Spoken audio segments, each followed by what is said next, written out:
Hello friends, Koolio here, and welcome back to the channel. Today guys, we're going to be checking out a brand new gacha game called Final Fate TD, or Final Fate Tower Defense.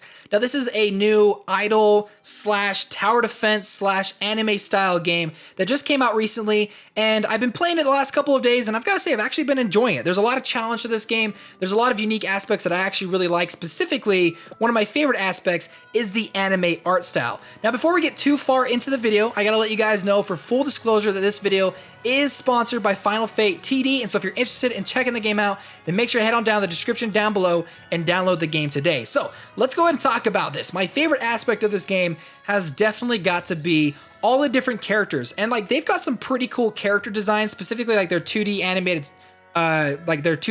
art. So we've got Pan, Revi, Tara, Apollo, and then my personal favorite right now is Ball, and I think he looks super dope, like that crazy gauntlet with like the horns and stuff. And then we've got Umbra. Now one thing that this game has, and I don't know if I've ever seen it in another gacha game, is like how rare some of these units can become. Because you've got SR, you've got SSR, and then you've got SSSR. So like these ridiculously rare units that hopefully one day I'll be able to collect. I don't know, but so far we are going to be doing like a crazy amount of summons today, probably like 40, maybe 50 summons.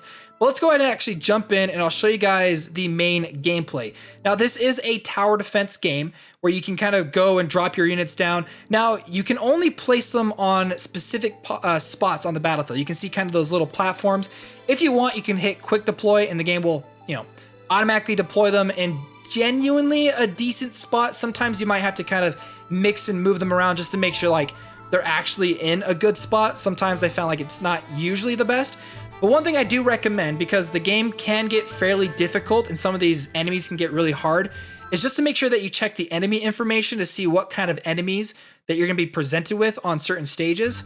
And then also make sure that you use the correct artifacts. So I actually just unlocked a brand new artifact called the Eternal Banner. The banner inspires heroes, increasing their strength. So I'm going to go ahead and equip that, and I'll show you guys in just a second kind of how that works. Let's go ahead and hit start.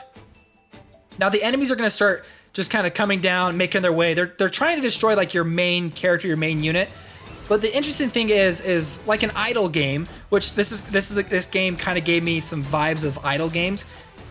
It actually gets pretty difficult. I've had several stages where like I'm like, oh, okay, my units are strong enough. I'm just gonna hit play. I'll be fine. I don't really have to worry about it. And then I come back and I failed the stage because I wasn't actually paying attention. This is a game that you actually do need to pay attention to the stages if your units aren't strong enough, because you need to activate specialized abilities that you have. So I do have a couple. I have one that like can strengthen a specific unit. I have another one that calls down like ice meteors, ice shards that like slows and damages enemies. And then the new one I just got from that artifact. So let's go ahead and start this next stage. And hopefully I'll be able to show you guys kind of what the artifact ability looks like. Now you do get energy as you kill monsters on the battlefield. So let me go ahead, drop this down, make sure that no one passes. We can go ahead and strengthen this guy up and then activate my field-wide ability. Or when like you're in like a really tight pinch and like you're like, oh man, I need to like get out of this as fast as possible. I think we should be okay on this stage. Okay, we've actually got some units coming up here. Let's go ahead and drop that ability down. That one like increases their overall attacks, and I believe it also increases their attack speed too. So there we go. We just cleared that stage. Awesome. Now, as you progress through each of the stages, more and more stages become unlocked, and then eventually you'll end up going up against a boss stage. You can collect treasure and stuff. You can go through, you can upgrade your units, things like that. But let's go ahead and actually show you guys how the upgrade system in this game works, because there's a lot of ways that you can go and upgrade and power up your units. And there's a lot of like big numbers kind of going on and like the higher stats that you can get. Now you can obviously, if you hit on improve, one of the most basic ways that you can improve or upgrade your units is through the basic upgrade system, which is basically just upgrading their overall level. Now the level of your units can't surpass your account, and I actually like this. I like it because I feel like it keeps the challenge there for when you're going through certain stages and stuff, and instead of you being able to just kind of sweep through everything, you do still need to kind of pay attention to make sure that your units are, like you've built them correctly. The other way is through promoting. Now the promotion system in this game is a way to upgrade sort of like all of their stats without upgrading like their level. So I'll just go ahead and hit quick select. There we go. So now he is at 3, he's at 3 stars, rank 3. Now, if I want to push him up to 4 stars, I'm going to need promotion gems ×2 in order to do that. But I got to unlock certain elite stages in order to do that. But I actually do have one character I saved to kind of show you how this works. So quick select, upgrade. She's now star rank 1 with rank, she's star 1, rank 3. Go ahead and hit promote. Now she is 2 stars, rank 0. Let's go ahead and promote her again, hit confirm. And I know it's like, it may seem a little bit complicated, but honestly, like, it's super easy. Just quick select, jump in, hit confirm, promote, make sure you have the materials, and you're basically good to go. And then the awakening system is a way that you can go through, you can upgrade your character's skills and abilities. However, depending on the rarity of your units, you'll need specific rare units that you can use as sacrifices or duplicates of that unit in order to go through and upgrade them. So I actually need to go through and upgrade all of my units to make sure they're all powered up, that I'm not forgetting anything. Let's go ahead and promote him. Quick select. Yeah, it's pretty easy to keep up with your units and to go through and make sure that they're all powerful enough. There we go. So all my units should be good to go. Now there is a bunch of other stuff that you can do in this game besides kind of like the main like conquest line. There's the challenge system, the rumble system, which is sort of like, it's like PvP, but they make it fairly simple. So let's see, do I have one I can take down that won't be super hard? Let's do this one. Challenge. Now there are going to be a lot of stages that look very similar to this, where like you can see your unit come across and start fighting another unit, and I'll show you another one in a second. But I do appreciate the fact that you can hit end now, and it'll just quickly go through it and figure out what kind of stats that you've got set up, and then give you your rewards. There's a lot of like combat that kind of centers around that. Another one is the Ancient Realm. This is sort of like your tower, like in other gacha games, that you can kind of power through.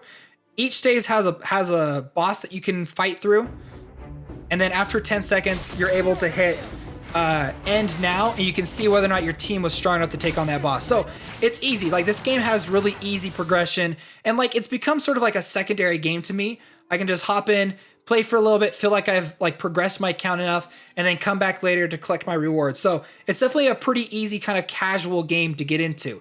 And so with that out of the way, we're gonna go ahead and we're gonna end this video with some summons. I've saved up, so I have a total of 50 summons that we can do today.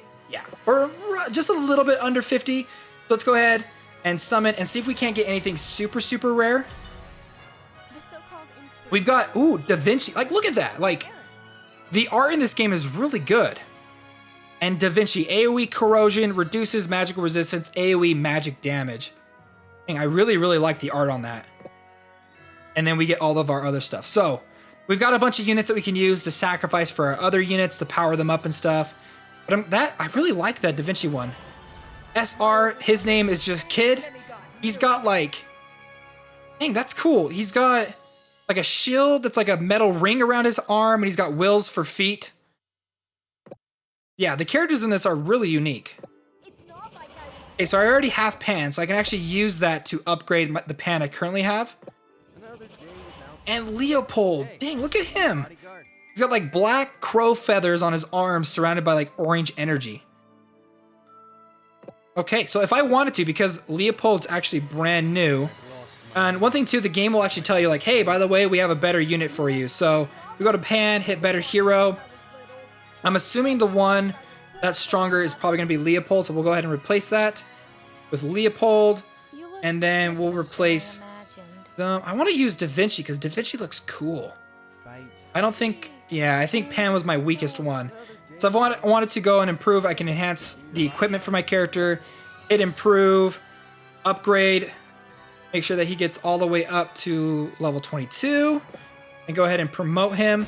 And I might be able to go through and actually awaken him, which will increase his rarity if I'm able to awaken him far enough. So I don't have enough promotion materials, but we can use an SR character.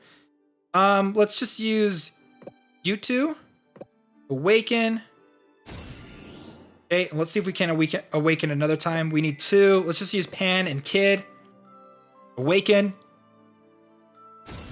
And there we go. So we upgraded his overall rarity to SSR. And now we've got, like, it literally takes like 2 seconds to upgrade the character. I'm not going to use Da Vinci. I actually really like Da Vinci. I'm not going to waste them. But look, we just took a character that we just barely summoned, upgraded them like super easily, and now they're on our team. 23,208 power, 27,000, 14, 35. So he's probably my strongest.